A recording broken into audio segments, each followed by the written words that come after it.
मी अरे तुमच्या गोंधळा ऐका तरी आज तुमचा दौरा कसा असणार आहे आणि काय कसं आहे ऐका की जरा तुमच्या ह्या सगळ्या गोंधळामुळं माझा भाऊ इथं भाड्यानं राहतंय तिकडे त्याला म्हणतील जावा तुम्ही दुसरीकडं काय झालं ही रोज कालवा शेवटी सोसायटीतल्या लोकांना त्रास होतोय आणि काय माझ्या मालकीचा फ्लॅट नाही भाड्यानं राहतंय त्यामुळे फक्त तुम्ही जरा संयमानं घ्या मी काल सांगितल्या पद्धतीनं आज धाराशिवमध्ये जातोय माझ्या कार्यकर्त्यांना मी वेळ दिली आहे 4 वाजताची धाराशिवमध्ये गोर्धनवाडी या ठिकाणी मी सगळ्यांना बोलवलंय सगळ्यांशी चर्चा करून मग मी माझा निर्णय त्या ठिकाणी जाहीर करेन सही केलेली आहे की नाही या प्रश्नाचं हो किंवा तुम्हाला काय जे उत्तर आहे माझी काय भूमिका आहे ती माझ्या कार्यकर्त्याशी चर्चा करून ठरणार वरून सर देसाई आणि तुमचे मित्र पाटील आले होते मला सगळ्या बाबतीत एवढंच सांगतो की मी ज्या पद्धतीनं सांगितलं की ही कलियुग आहे काल मला वाटतं 3 जून 2006ला जी दुःख आणि यातना आमच्या सगळ्या परिवारानं समतकाजीच्या परिवारानं भोगली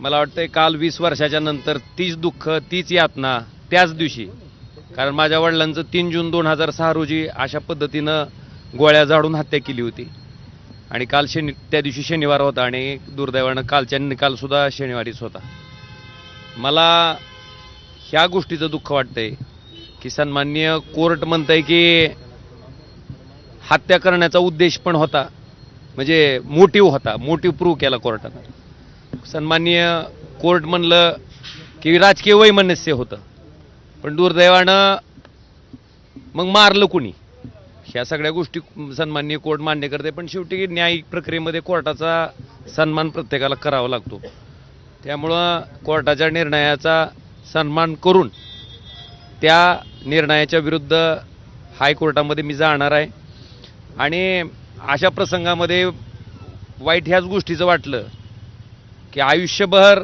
म्हणजे ज्या दिवशी माझे वडील गेले त्या दिवशीपासून मी माझ्या राजकीय कारकिर्दीला सुरुवात करण्याचं कारण ही माझे वडीलच होते फक्त मला दाखवून द्यायचं होतं त्यामुळे लोकांच्या संपर्कात गेलो प्रत्येक माणसाच्या कामाला प्रामाणिकपणे पडायचा मी प्रयत्न माझ्या राजकीय जीवनामध्ये केलेला आहे सामान्य लोकही सगळं जाणतात पण एवढ्या सगळ्या चांगल्या कामाचं मला वाटत होतं की जो न्याय मी स्वतः त्यांचा मुलगा म्हणून आणि माझा परिवार त्या ठिकाणी मागत होता दुर्दैवानं तो न्याय काय मला त्या ठिकाणी भेटू शकला नाही आता हायकोर्टात त्या ठिकाणी CBI जाणार आहे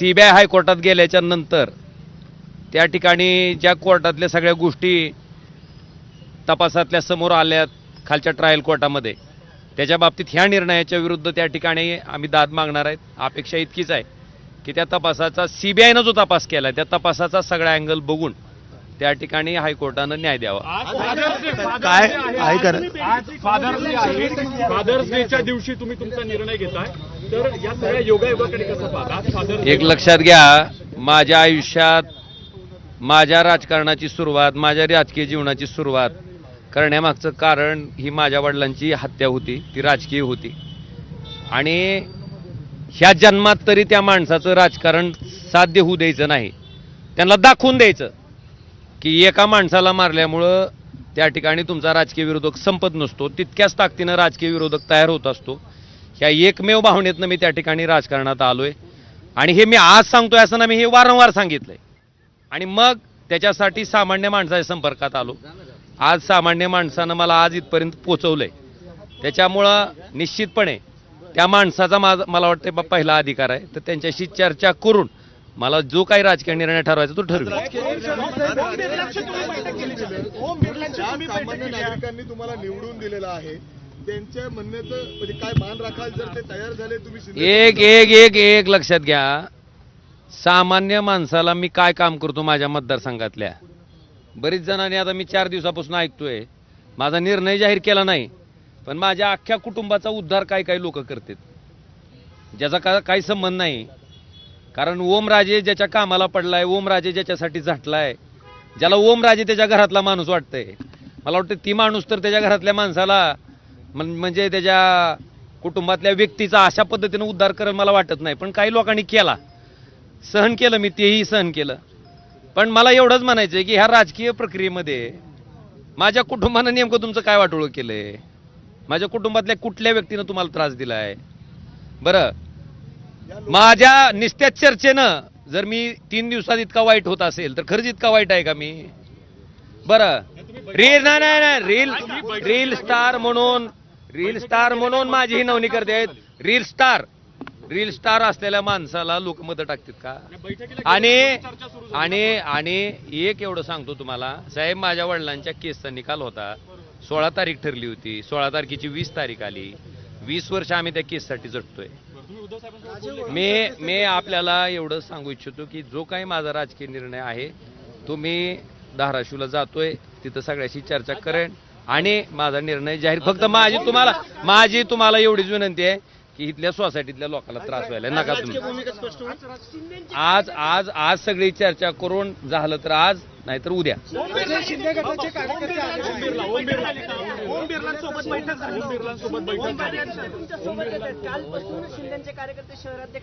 बघा, दोन्ही पक्षाची भावना आहे, दोन्ही पक्षाचे कार्यकर्ते आहेत. मी का कोण मला सोबत यावं, कोण सोबत राहावं ह्याच्याबद्दल मी ठरवू शकत नाही. आता तुम्ही जर आलेत माझ्या बरोबर, जर यायचं ठरविलं तर मला आले थांब ना बाबा, मी तुम्हाला म्हणू शकतो का की नाही ना तुम्ही यायचं नाही माझ्यासोबत?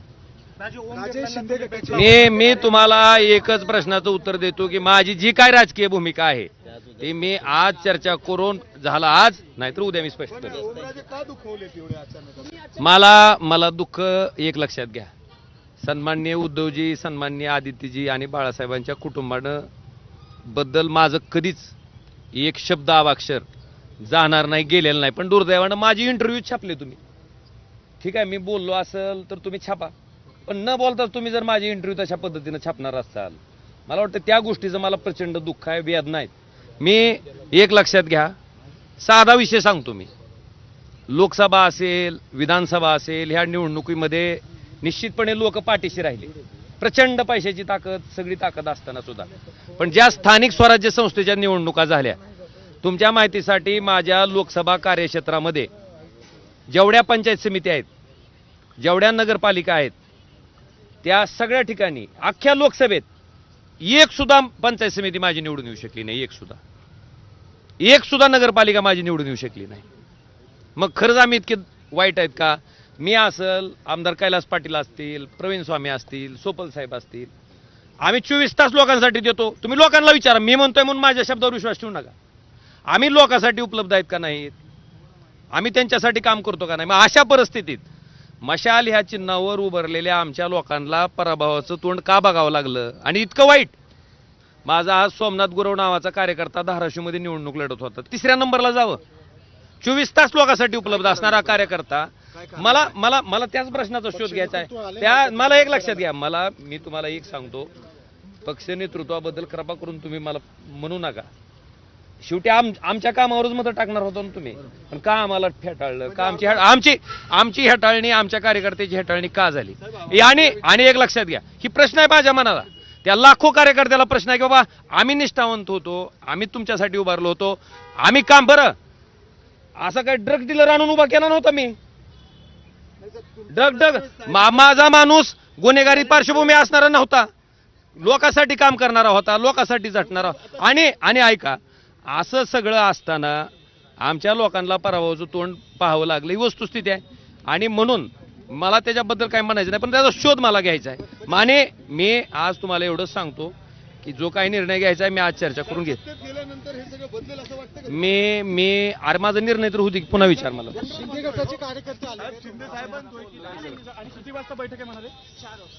साहेब, साधारण किती वाजता तुम्ही बोलणार आहे तिथं माध्यमांशी?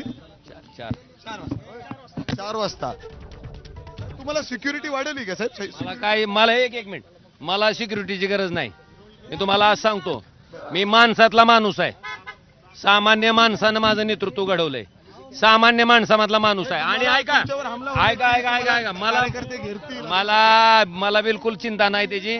लोक मला ओळखतात, मी लोकांना ओळखतो.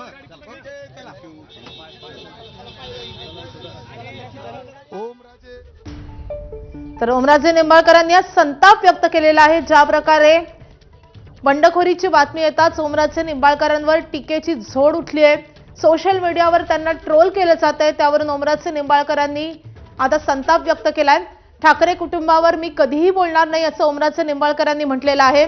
पैशाची ताकद असताना लोक माझ्या पाठीशी राहिले असंही त्यांनी म्हटलेलं आहे. जर मी लोकांमध्ये राहतो, लोकांसाठी 24 तास झटतो, तर स्थानिक स्वराज्य संस्थांच्या निवडणुकीत मशाल चिन्हावरील एकाही उमेदवाराचा विजय का झाला नाही असा सवालही त्यांनी उपस्थित केलाय. आज ते त्यांच्या मतदारसंघामध्ये जातात आणि कार्यकर्ते पदाधिकाऱ्यांशी संवाद साधून आज किंवा उद्या ते त्यांचा निर्णय जाहीर करणार आहेत.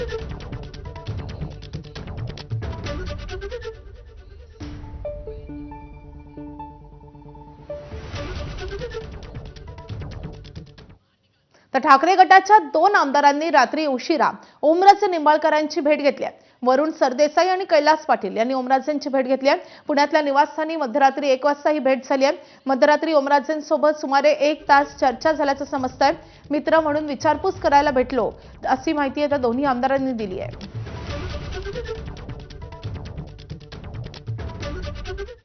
तर ओमराजे निंबाळकर यांची भेट घेतल्यानंतर कैलास पाटील आणि वरुण सरदेसाई यांनी नेमकी काय प्रतिक्रिया दिली आहे आपण पाहूयात.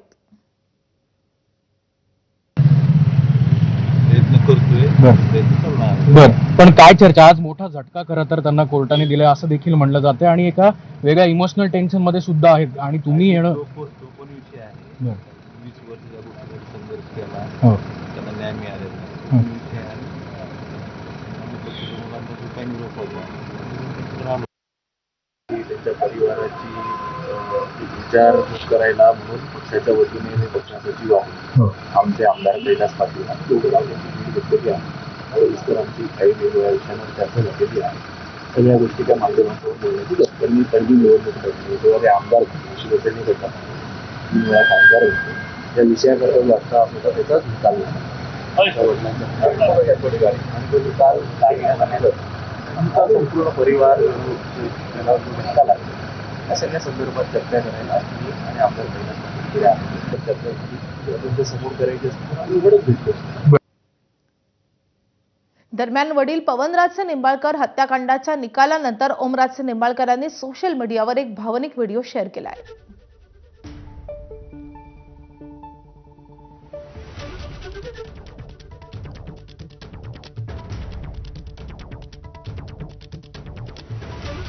तर खासदार ओमराजे निंबाळकरांनी 20 वर्षांनंतर काल लागलेल्या निकालावर त्यांची टिप्पणी केलेली आहे. आता हायकोर्टात या निर्णयाच्या विरोधात जाणार असल्याचं त्यांनी जाहीर केलेलं आहे.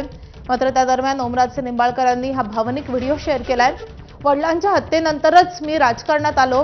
राजकारणात येण्याचं ते एकमेव कारण होतं असं त्यांनी आताही नमूद केलेलं आहे आणि याच कारणास्तव आता मी गेले 20 वर्ष लढतोय, यापुढे लढत राहील असं ओमराजे निंबाळकरांनी म्हटलंय आणि त्यांनी त्यांच्या वडिलांसोबतचे काही फोटोही शेअर केलेत.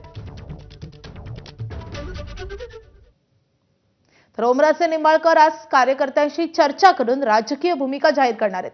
त्यांचे कार्यकर्ते या बैठकीची तयारी करतात. ओमराजे घेतील तो निर्णय आम्हाला मान्य असेल अशी प्रतिक्रिया ओमराजेंच्या समर्थकांनी दिली आहे. खासदार ओमराजे निंबाळकर शिवसेनेच्या धनुष्यबाण चिन्हावर पहिल्यांदा आमदार म्हणून निवडून आले. खरं तर शिवसेनेत एकनाथ शिंदेंनी बंड केलं त्यावेळेस खासदार ओमराजे निंबाळकरांनी आपल्या कार्यालयावरलं धनुष्यबाण चिन्ह काढलं आणि मशाल लावली. खरं तर उद्धव ठाकरेंबरोबर एकनिष्ठ राहणार हे ते वारंवार सांगत आले. मात्र आता कुठंतरी संकेत मिळतात की एकनाथ शिंदेंसोबत ओमराजे निंबाळकर यांचं जाणं जवळपास निश्चित झालंय. आज बैठक आहे. आज बैठकीनंतर ओमदादा आपला भूमिका मांडणार आहेत. काय आहे पक्षातली खतखत, कार्यकर्त्यातली खतखत? आमचं एकच म्हणणं आहे, जी काय राजकीय भूमिका ओमराजे घेणार आहेत की बाबा त्यांचा जो निर्णय असेल, त्यांनी जो निर्णय देतील त्याच्याशी आम्ही पाठीशी राहणार, एवढं आमचं ठरलेलं आहे. त्यांना काम करत असताना ज्या अडचणी येत आहेत की त्याच्यासाठी आणि कार्यकर्त्यांची जर तुम्ही आताची समस्या पाहिल्या, कार्यकर्त्यांची त्यांच्या भागातली कामं होण्यासाठी ज्या अडचणी येत आहेत त्या बाबतीमध्ये जर समजा दादा जे काही निर्णय घेत असतील तर त्यासाठी आम्ही सगळेजण त्यांच्यासोबत त्यांच्यासाठी पाठीशी आहे, त्यांच्या मागे आम्ही उभे आहेत. दादांनी बैठक बोलवलेली आहे आणि दादा जो निर्णय घेतील तो आम्हाला सर्वांना मान्य असेल. पण तुम्हाला काय वाटतं? दादा जो निर्णय घेतील तो आम्हाला मान्य आहे. काय असेल भूमिका? दादा जे निर्णय घेतील ते योग्यच घेतील.